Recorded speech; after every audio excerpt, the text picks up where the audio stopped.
আসসালামু আলাইকুম। ইনশাল্লাহ আশা করি সবাই ভালো আছেন। আলহামদুলিল্লাহ আমিও ভালো আছি। যে যেখান থেকে আমার ভিডিওটি দেখছেন সবাইকে অসংখ্য ধন্যবাদ, সর্বতি ভালোবাসা রইল। তো ভাই ব্রাদার, আশা করি সবাই ভালো আছেন। আজকে আপনারা সকলেই জানেন যে আজকে স্যাটারডে, শনিবার। ইটালিতেও বন্ধ, বাংলাদেশেও কার্যক্রম বন্ধ আছে। তবে তারা কিন্তু পাসপোর্ট রেডির মেসেজ পাঠানো এবং পাসপোর্ট রিটার্ন দেওয়ার মেসেজ, আবার পুনরায় জমা দেওয়ার মেসেজ, এগুলো কিন্তু তারা দিয়েই চলছে। তাদের এই কাজটা অনিবার্যতা আছে। আর কথা বলবো হচ্ছে আপনার প্রায় 32 মাস পর রেডি ফর কালেকশন।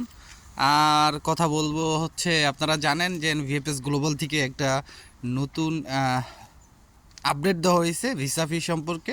এ বিষয়ে কথা বলবো, অ্যাপয়েন্টমেন্টের বিষয়ে কথা বলবো, আর স্ক্যানিং কপির বিষয়ে কথা বলবো। ইন টোটালি সব বিষয়ে কথা হবে। তো ইনশাল্লাহ ভিডিওটা পুরোটা দেখার চেষ্টা করবেন।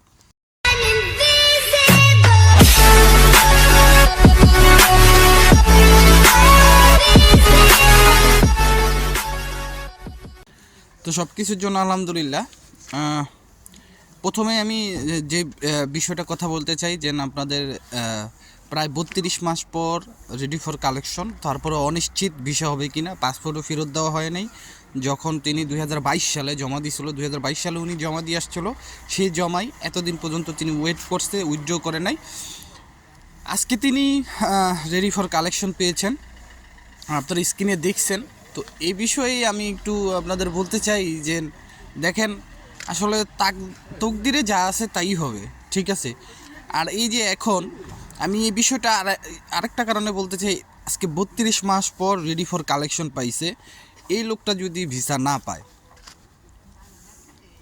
আমরা কেউই পারুম না ওনার এই 32টা মাস ফিরিয়ে দিতে। 32 মাস, 32টা দিনও পারুম না ফিরিয়ে দিতে। তো এই হচ্ছে সবচেয়ে বড় বিষয় যে এখন এমবাসি কার্যক্রম শুরু করছে, আপনারা কিন্তু পাগল হয়ে যেতেছেন। বাট এটা হওয়া যাবে না। এই যে না আমরা পাগলটা হইতাছি, এই পাগলটা হওয়া যাবে না। এই পাগলটা যদি আমরা মনে করেন হই, তাহলে এটা আমাদের জন্য সমস্যা ডাইকা নিয়ে আসবে। দেখেন, আপনারা পাগল হন, দেখেন সমস্যা ডাইকা নিয়ে। আপনি চিন্তা করেন, আপনারা যারা আমারে বলেন যে সিরিয়াল মেনটেন করে না, অনেকেই তো বলেন যে এম্বাসি সিরিয়াল মেনটেন করে না কেন ভাই, আমার আগে জমা দিয়ে যে আমার পরে জমা দিয়ে আগে পেয়ে গেছে, এই কথা বলতেছেন না। তো আপনাদের উদ্দেশ্যে একটা কথা বলি, এবারটাই তো 2022 সালে জমা দিছে, এবারটার দোষটা কি? এবারটাই আজকে পাইলো কেন? এবারটার তো আপনাদের সবার আগে পাওয়ার কথা ছিল, তাই না? আপনাদের সবার আগে পাওয়ার কথা ছিল না? যাক, এই বিষয়টা গেল। তারপরে আসি ভিএফএস গ্লোবালের যে নতুন আপডেট, সেই বিষয়ে আপনার স্ক্রিনে দেখতে পারতেছেন। এটা হচ্ছে ভিসার রেট আগে ধরেন 115 টাকা ছিল, এখন করা হইব 120 টাকা। যেহেতু ডলারের রেট বাড়তেছে এবং ইউরোর রেট কিন্তু কমতেছে। ইউরোর রেট আসলে 130 টাকা, আজকে হয়ে গেছে 126 টাকা না 25 টাকা। তো আর দ্বিতীয় কথা হইলো, এটা তারা জানান দিয়ে গেল কেন?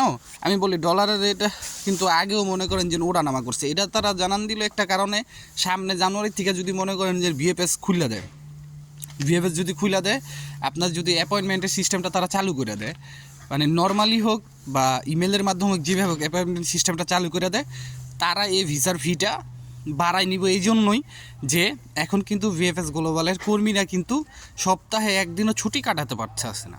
ছুটি, মোট কথা ছুটি কাটাইতে পারতেছে না। তারা আগে যেই সময়টা আপনার ভিসার কার্যক্রম করতো বা ভিএফএস গ্লোবালে কাজ করতো, তার চেয়ে এখন দ্বিগুণ সময় কাজ করতে হতো। সেই হিসাবে তাদের কিন্তু একটা পেমেন্ট বাড়ানোর কথা। মাসিক যে পেমেন্টটা তারা পায়, যে স্যালারিটা পায়, তার সাথে কিন্তু আপনার যে ওভার টাইমের স্যালারিটা, এটা কিন্তু তার কথা। এটা কি তারা কোম্পানি বহন করবো? জীবনও না, এটা আপনার গতিকা নিব। প্ল্যান এগুলাই প্ল্যান। তারপরে হচ্ছে আপনার কী লেগে বললাম, ভিসার তো একটা পার্মানেন্টে মনে করেন যে একটা রেট থাকে না, এই জন্যই আপনাদের বললাম যে এই কাজটা করতে পারে। তারপরে আসি যে বিষয়ে, তো অ্যাপয়েন্টমেন্ট কবে থেকে চালু হবে? অ্যাপয়েন্টমেন্ট এই জানুয়ারি থেকে চালু হবে। আপনারা তাদের নির্দেশনা বা আপডেট অনুযায়ী বুঝতে পারতেছেন না টাকা কীভাবে খাবে আপনাদের। ওই যে আমরা বলি না যে আলহামদুলিল্লাহ বাংলাদেশের সব দেশের, ইউরোপের সব দেশের এম্বাসি আসতেছে বা ওপেন হইতেছে।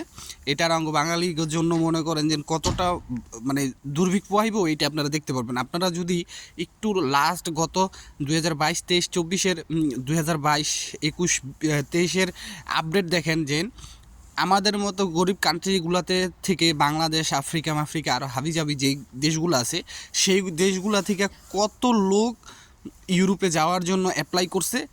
আর সেখানে কত লোক ভিসা পাইছে আর কত লোককে রিজেক্ট করেছে। বেশিরভাগই মনে করেন, যদি মনে করেন 1 কোটি লোক আবেদন করে থাকে গরিব দেশগুলো থেকে, সেখান থেকে মনে করেন যে 99,50,000 সামথিং মনে করেন যে মানুষ রিজেক্ট খাইছে। তো সেইখানে যে তারা ভিসা ফিগুলি জমা দিছে, এটা হচ্ছে ইউরোপের একটা আয়। তো এইগুলো আমরা ইউরোপের সাথে বুঝি না, আমরা মনে করি আইয়া পড়ছে খালাস। এখন আপনার কি দিতেছে ওয়ার্ক পারমিট দিব, এত ইজি না। আপনার ভিজিট ভিসার জন্য দিব, স্টুডেন্ট ভিসা, এইসব ভিসার জন্য। আর আপনাদের সমসাময়িক, আজকে নির্বাচন হবে, কালকে দেখবেন এরই ফরটা নাই।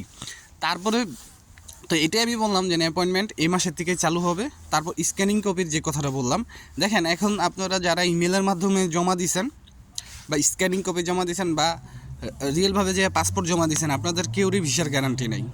আমি এই কথাটা আপনাদের বললাম কেন, কারণ আমার পরিচিত লোকই, আমি গতকালকে ভিডিওতে বলছি যে স্ক্যানিং কপি জমা দিয়েছে কিন্তু তাকে রিজেক্ট করা হয়েছে।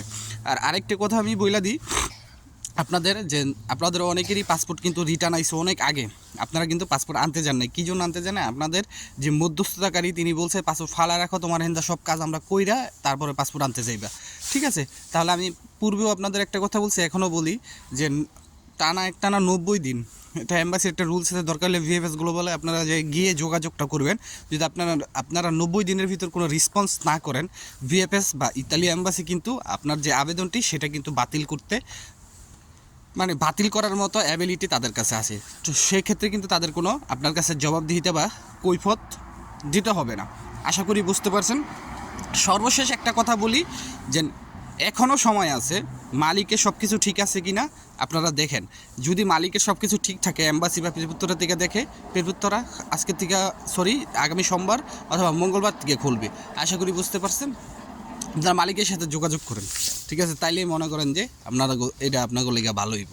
কারণ আমার কথা শুনবেন কি না এটা আপনাদের ব্যক্তিগত ব্যাপার, কিন্তু আমি আপনাদের যে সাজেশনটা দিলাম এরকম সাজেশন কেউ দিব না, আমার মনে হয় না কেউ দিব।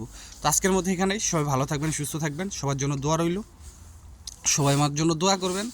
আসসালামু আলাইকুম, আল্লাহ হাফেজ।